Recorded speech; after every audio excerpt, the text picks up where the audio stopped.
नमस्कार। आप सभी का स्वागत है। द्वितीय प्रश्न पत्र के अंतर्गत डॉक्टर ईला चंद्र जोशी द्वारा रचित कहानी रेल की रात का हम अध्ययन कर रहे हैं। बच्चों, ईला चंद्र जोशी एक मनोवैज्ञानिक कहानीकार हैं।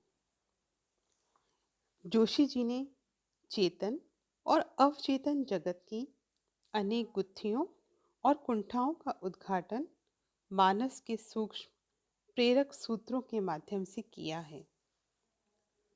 कहानीकार ने प्रस्तुत कहानी में एक महिला के कारण उत्पन्न महेंद्र की मानसिक स्थिति का दार्शनिक ढंग से विवेचन किया है और बहुत ही मनोवैज्ञानिक ढंग से मानस में उठने वाले भावों का सूक्ष्म वर्णन प्रस्तुत कहानी के माध्यम से किया है।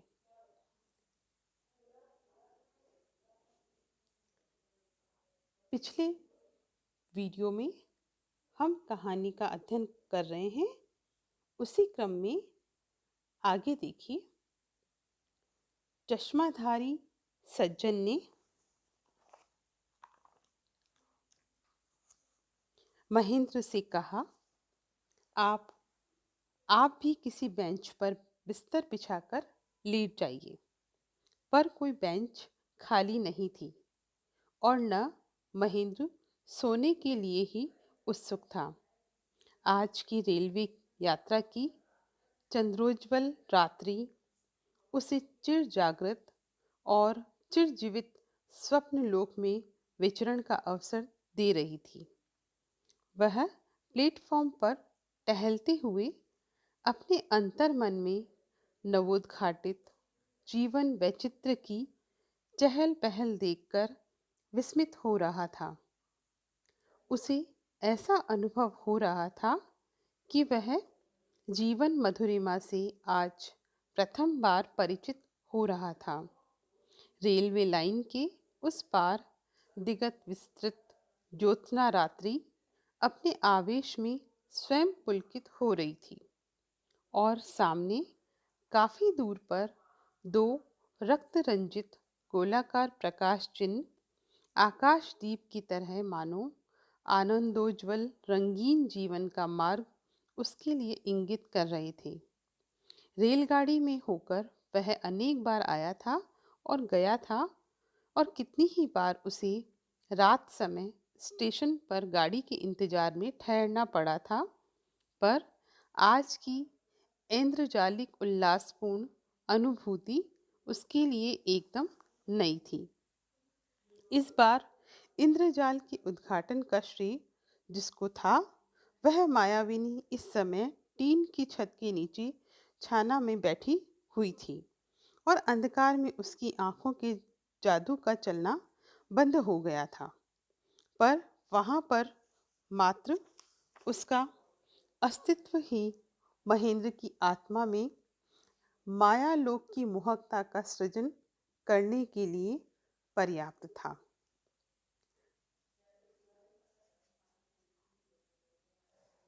वह टहलते टहलते न मालूम किन निरुद्देश्य स्वप्नों की माया के फेर में पड़ा हुआ था कि अचानक चश्माधारी महाशय ने बेंच पर से पुकारते हुए कहा, अरे जनाब, कब तक टहलिएगा?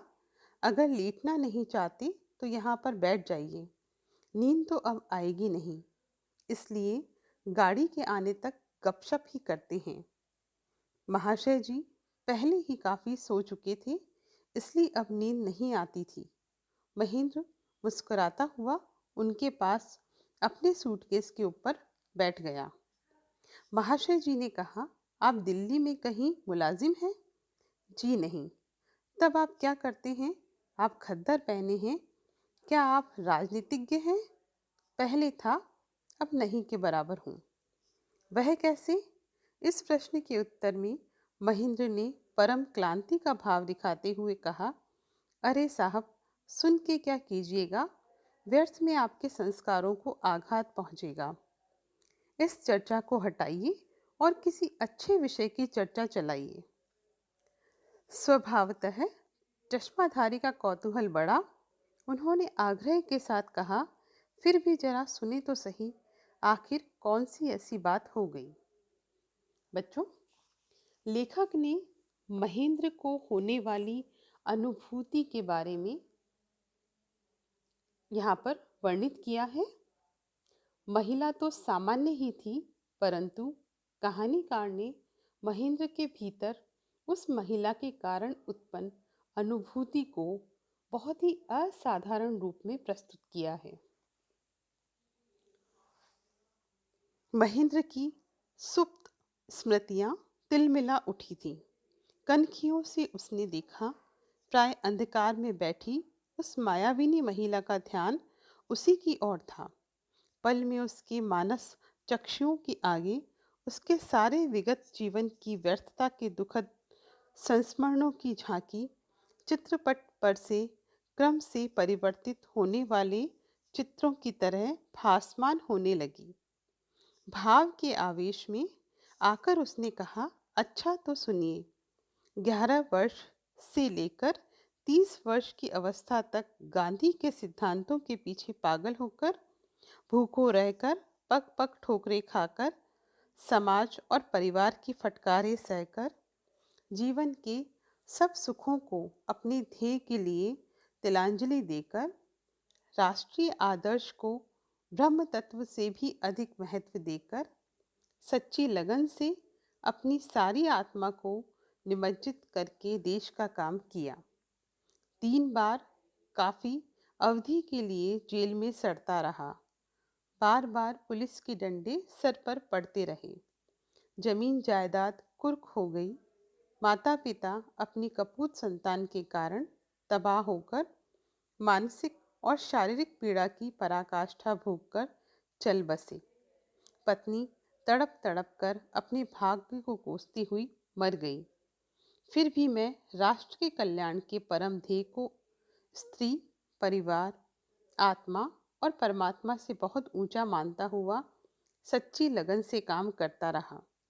अब अंतिम बार जेल खाने में बंदी मियाद पूरी करने के बाद थका मांदा मन और शरीर से क्लांत होकर बाहर आया, तब एक एक करके उन स्नेही जनों की स्मृतियां मेरे मन में उदित हो होकर व्यक्त करने लगी, जिसकी मैं सदा अवज्ञा करता आया था। अपनी पत्नी से मैंने जीवन में शायद 2 दिन भी घनिष्ठता से बातें न की होंगी। जब मैं बाहर रहता था तो उसके पत्र बराबर मेरे पास आते रहते थे और मैं सरसरी दृष्टि से पढ़कर अवज्ञा से फाड़कर फेंक देता था। 1 या 2 बार से अधिक मैंने उसके पत्रों का उत्तर नहीं दिया, और 2 बार जो उत्तर दिया था वह भी 4 पंक्तियों में बिल्कुल रूखे सूखे ढंग से। अब जब मैं अपने को सारे संसार में अकेला, स्नेह और संवेदना से वंचित, असहाय और निरुपाय अनुभव करने लगा, तो उसकी भोली भाली सकरुण स्नेह की वेदना से भरी सहज सलोनी मूर्ति प्रतिपल मेरी आंखों के आगे भासित होने लगी।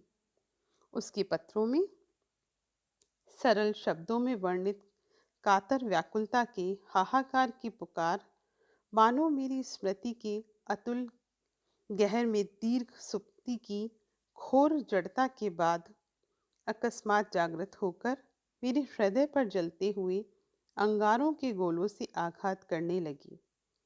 अपने जीवन में कभी किसी बात पर नहीं रोया था। माता पिता पत्नी किसी की मृत्यु पर आंसू की एक बूंद मेरी आंखों से न निकली थी, पर अब रह रहकर उन लोगों की याद में बिलख बिलख कर मैं बार बार रो पड़ता हूँ।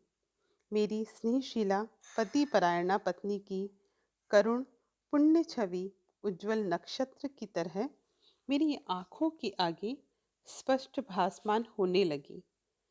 रह रहकर मेरा जी विकल हो उठता था और मुझे ऐसा प्रतीत होने लगा जैसे मेरे हृदय में किसी की निष्कलंक सुकुमार प्राणों की पैशाचिक हत्या का अपराध पाषाण भार की तरह पड़ा हो।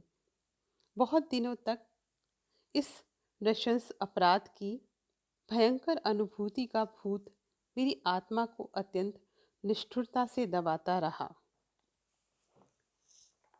बच्चों, महेंद्र ने राष्ट्र सेवा के कार्य के पीछे अपने घर वालों की उपेक्षा की थी। घर वाले इस दौरान मृत्यु को प्राप्त हो चुके थे। अब उनकी स्मृति से उसे ऐसा कष्ट होता था जैसे निरपराध को नृशंसतापूर्वक मार देने वाले के मन में अपराध बोध के कारण ग्लानि कष्ट हुआ करता है। इसी अनुभूति का लेखक ने बड़ी ही सूक्ष्मता से और बहुत ही मार्मिक ढंग से वर्णन किया है। प्रस्तुत ये वर्णन जो हमने पढ़ा ये बड़ा ही मनोवैज्ञानिक है। लेखक ने महेंद्र की अनुभूति को स्पष्ट करने के लिए मिलते जुलते सटीक उदाहरण भी प्रस्तुत किए हैं, जिससे लेखक की कल्पना शक्ति का हमें परिचय मिलता है। पूरे वर्णन में चित्रात्मकता है। उज्जवल नक्षत्र और जलते अंगारों के माध्यम से वर्ण विषय का एक चित्र हमारे सामने उभर जाता है। धन्यवाद।